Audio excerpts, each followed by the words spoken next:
নিষ্পাপ এক শিশুর হাতের বাঁধন খুলে দিয়ে নতুন জীবনের আলো দেখালেন ডক্টর মোস্তফা হাজেরা ফাউন্ডেশনের প্রতিষ্ঠাতা ও পৃষ্ঠপোষক গোলাম মর্তুজা। চিকিৎসার ব্যবস্থা করলেন নিজের উদ্যোগে, মানবিক সহায়তার হাত বাড়িয়ে দিলেন অসহায় পরিবারের দিকে। চাটখিল সোনাইমুড়িতে মানুষ আজ তাকে এক অন্য নামে চেনে, মানবতার ফেরিওয়ালা। যেখানে মানুষের চোখে জল, সেখানেই ছুটে যান তিনি। বাট এটা খুবই অমানবিক। আমরা যে টাকাটাই লাগবে এর বাইরে যতটুকু সাপোর্ট লাগবে ইনশাআল্লাহ সাপোর্ট করবো। নোয়াখালীর চাটখিল উপজেলার রামনারায়ণপুর ইউনিয়নের গোমাতলী গ্রামের আলমগীর হোসেনের 13 বছরের মেয়ে আখি। জন্মের পর থেকেই মানসিকভাবে অসুস্থ এই শিশু।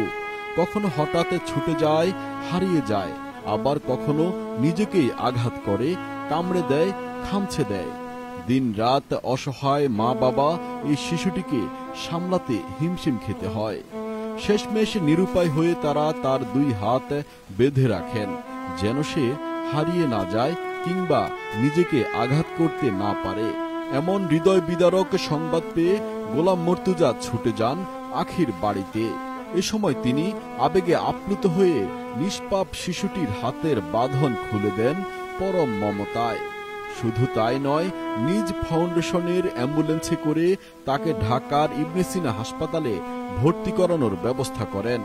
নগদ অর্থ সহায়তা দেন চিকিৎসার জন্য। তাতেও থেমে থাকেননি তিনি, নিজেই হাসপাতালে ছুটে যান। শিশুটির পাশে দাঁড়ান, চিকিৎসকদের সঙ্গে কথা বলে খোঁজ খবর নেন। আখির সুস্থতা কামনায় আল্লাহর নিকট মুনাজাত করেন। আল্লাহ, আমাদের সামনে আমরা ছোট বাচ্চা অনেক কষ্ট পাচ্ছে। আল্লাহ, তুমি আমাদের এই বাচ্চাকে আল্লাহ সুস্থ করে দাও। আল্লাহ। আর এই ভালোবাসা আর মানবিক উদ্যোগ দেখে আখির বাবা মা কৃতজ্ঞতা প্রকাশ করে বলেন, দীর্ঘ 12-13 বছর ধরে দিন রাত শিশুটিকে নিয়ে অমানবিক কষ্ট করছি। এ সময় তারা শিশুটির সুস্থতায় সবার দোয়া কামনা করেন। আমার কাছে আসলে সত্যি কথা বলতে কি, আমার এই মেয়েটাকে নিয়ে আমি খুব বিপদের মধ্যে আছি। এই 12-13 বছর ধরে আমি এর লোক বহুত কষ্ট, কত মানুষের কত কথা শুনছি, কত মানুষের কত মানে অবহেলা পাইছি। এরপরে এই রাত তো ঘুম দিতে পারি না। রাত মনে করেন এই কোন মানে অশান্তি, যে একটা মানুষ একটা ফ্যামিলিতে একটা মানুষ যখন অসুস্থ থাকে তখন কি আর ঘুমজাম যায়। আর আমার পাশে এই যে স্যাররা দাঁড়াইছে, বা যারা আমার পাশে দাঁড়াইছে, আলহামদুলিল্লাহ সবার কাছে শুকর যে সবারই আল্লাহ যেন সুস্থ রাখে, ভালো রাখে। সবার ছেলে মেয়েদেরকে যেন আল্লাহ সুস্থ রাখে, ভালো রাখে।